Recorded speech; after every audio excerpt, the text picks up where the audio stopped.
நாளைக்கான வீடியோக்கான ஒரு ப்ரோமோ தாங்க வந்திருக்கு. ப்ரோமோ வந்து சூப்பரா இருந்துச்சு அப்படின்னு தாங்க சொல்லணும். கடைசியில வந்து சுடர், அதுக்கடுத்து அவங்க அப்பா, குழந்தை எல்லாருமே வந்து ஒண்ணா வந்து சேர்ந்து ஜாலியா குடும்பம் வாழ ஆரம்பிச்சுட்டாங்க. அதெல்லாம் பார்க்குறப்போ சேனலை மட்டும் மறக்காம லைக் அண்ட் சப்ஸ்கிரைப் மட்டும் பண்ணிருங்க. ஃபர்ஸ்ட்டு வந்து எழில் வந்து உண்மையை சொல்லிடுறாரு. அதாவது வந்து, "இந்து தான் உங்களோட அக்கா. மாமா உங்களோட பொண்ணு இந்து தான். சாரி மாமா என்னைய மன்னிச்சிருங்க. நானும் உங்களுக்கு வந்து இந்த உண்மைய எப்பயாவது சொல்லிடலாம், அப்போ சொல்லிடலாம், இப்போ சொல்லிடலாம்னு சொல்லிட்டு நிறைய டைம் யோசித்தேன். ஆனால் உங்கள் உடல்நிலை வந்து சரியில்லாமையே போய்கிட்டு இருந்தது. இந்த டயத்தில் வந்து சொன்னால் அதெல்லாம் சரியாக வராது அப்படின்னு சொல்லிட்டு தான் நான் வந்து சொல்லாமல் இருந்தேன். மன்னிச்சுக்கோங்க." அப்படிங்கிற மாதிரி சொல்லிக்கிட்டு இருக்காங்க.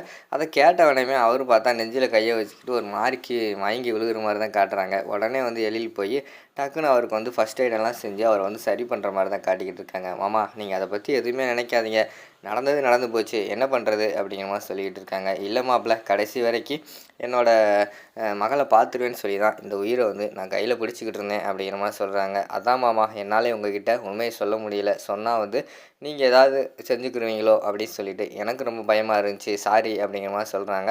சார் விடுங்க சார், ஆனால் அது போச்சு, அதுக்கு நீங்கள் என்ன பண்ணுவீங்க, அப்பாவை நான் பார்த்துக்கிறேன், நீங்கள் கிளம்புங்க அப்படிங்கிற மாதிரி சொல்கிறாங்க. சுடர் அப்பா பக்கத்துலேயே இரு, அப்பாவை வந்து ரெஸ்ட் எடுக்க வை, சரியா, எதுவுமே என் மனசில் எதுவுமே யோசிக்கிற வேண்டாம்னு சொல்லி வை அப்படிங்கிற மாதிரி சொல்லிவிட்டு அந்த இடத்துல வந்து எழில் வந்து போகிறாங்க.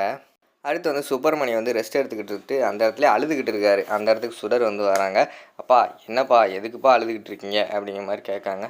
"இல்லைம்மா, என்ன இருந்தாலும் வந்து இனிமேல் நான் உயிரோடு இருக்கிறது வேஸ்ட்டு தானே, அக்காவை பார்க்க முடியல, நான் எதுக்கு உயிரோடு இருக்கணும்?" அப்படிங்கிற மாதிரி சொல்கிறாங்க. "அப்பா ஏன்ப்பா இப்படிலாம் பேசிக்கிட்டு இருக்கீங்க, உங்களுக்கு நான் இல்லையாப்பா, ஏன்ப்பா அக்கா மட்டும்தான் உங்கள் பொண்ணா, நான் உங்கள் பொண்ணு கிடையாதா?" அப்படிங்கிற மாதிரி சொல்கிறாங்க.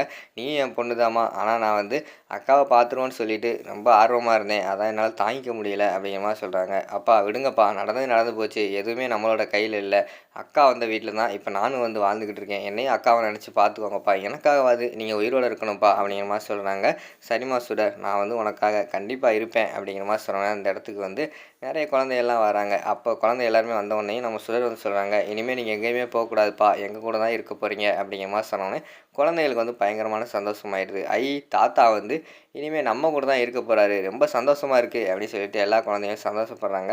"வாங்க கண்ணுங்களா" அப்படின்னு சொல்லிட்டு அவருக்கு எல்லா குழந்தைகளுமே கட்டி பிடிச்சிக்கிட்டு இருக்காங்க. "தாத்தா இனிமேல் எனக்கு அப்பா வேண்டாம், சுடரம்மா வேண்டாம், யாருமே வேண்டாம், நீங்கள் போதும்." அப்படிங்கிற மாதிரி வந்து அஞ்சலி சொல்கிற மாதிரி தான் காட்டிக்கிட்டு இருக்காங்க. "ஏய் அஞ்சலி பாத்தியா, தாத்தா வந்தவனையும் அம்மாவே வேண்டான்னு சொல்லிட்டியே." அப்படிங்கிற மாதிரி சொன்னாங்க.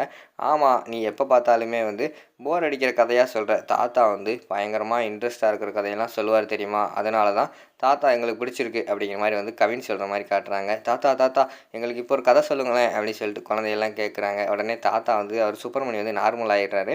அவர் வந்து ஒரு கதை சொல்ல ஆரம்பிக்கார். ஒரு ஊரில் வந்து ஒரு நரி இருந்துச்சான் அப்படின்னு சொல்லிட்டு ஒரு கதை சொல்ல ஆரம்பிக்கிற மாதிரி காட்டுறாங்க. அதோட பார்த்துக்கிட்டிங்கன்னா அந்த ப்ரோமோ வந்து முடிச்சிடுறாங்க.